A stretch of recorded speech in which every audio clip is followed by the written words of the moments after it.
Merci, Monsieur le Président, Monsieur le Premier ministre. Au cours des années 60, la plupart des anciennes colonies africaines de la France ont accédé à l'indépendance.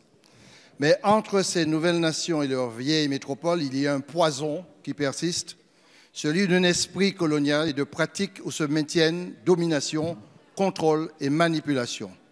La Franc-Afrique se porte bien et de nombreux exemples le prouvent. Arrêtons-nous seulement sur cette fameuse monnaie dite franc CFA, qui assure depuis 1945 une stabilité macroéconomique à l'Afrique francophone, d'abord conçue pour être conforme aux intérêts de l'ancienne métropole.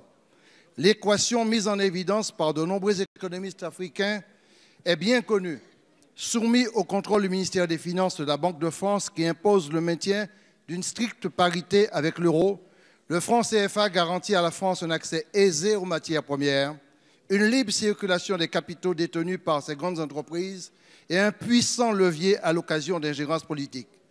Mais tout cela se fait au prix du dépôt de 50% de réserves de change auprès de la Banque de France et une surévaluation monétaire qui asphyxie les exportations de ces pays, paralyse la production agricole, assèche le commerce interafricain et compromet gravement en conséquence les chances d'un développement économique autonome de cette partie de l'Afrique, malgré les richesses considérables dont son continent dispose pourtant.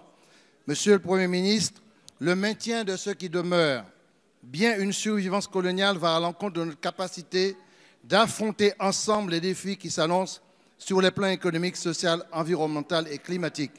Quand comptez-vous y mettre fin ? La parole est à Monsieur Bruno Le Maire, ministre de l'Économie et des Finances. Oui, Monsieur le Président, Mesdames et Messieurs les députés, Monsieur le député Letchimy, pardon, je vous cherchais. Je ne partage pas votre présentation du franc CFA. Le franc CFA, c'est 15 États africains. C'est un nom, le franc CFA. Et c'est 3 principes. Une parité de change fixe avec l'euro, une garantie de fourniture de devises et effectivement le dépôt de réserves de change, d'une partie des réserves de change de ces États africains au Trésor français. Qu'est-ce que ça apporte à ces États africains et qu'est-ce que ça a apporté depuis plusieurs années? D'abord, ça a apporté la certitude de pouvoir financer des importations. Et pour beaucoup de ces États africains, avoir la certitude de pouvoir financer ces importations, c'est une garantie pour leur économie. Ça a apporté une deuxième chose. Contrairement à beaucoup d'États africains, il n'y a pas d'inflation. Et l'inflation, vous en conviendrez, Monsieur le Président, c'est un impôt sur les pauvres. Ne pas avoir d'inflation grâce à cette stabilité monétaire, c'est un atout.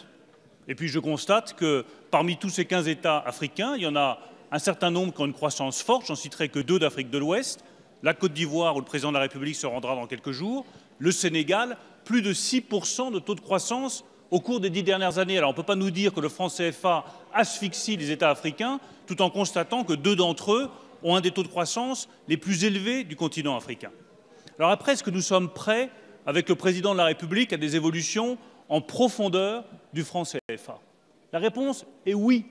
Nous sommes prêts à des évolutions sur tous les sujets, sur les garanties, sur les dépôts au Trésor, sur le nom. Nous sommes ouverts à une évolution en profondeur du franc CFA. Mais je vais vous dire, Monsieur le Président, ce n'est pas à nous de décider. C'est aux États africains et aux États seuls de décider de changements en profondeur du franc CFA. Et s'ils le décident, avec le président de la République, nous sommes décidés à répondre oui. Merci, Monsieur le ministre, Monsieur le député. C'est parce qu'il y a un vent de colère dans les pays d'Afrique qu'aujourd'hui la question du franc CFA est remise en cause. Alors je vous le dis clairement, l'Afrique n'est pas une terre de défaite, c'est aussi une terre d'espérance. Et aujourd'hui, je considère que ce qui est important de respecter, c'est le droit des peuples à disposer d'eux-mêmes. Merci, Monsieur le député.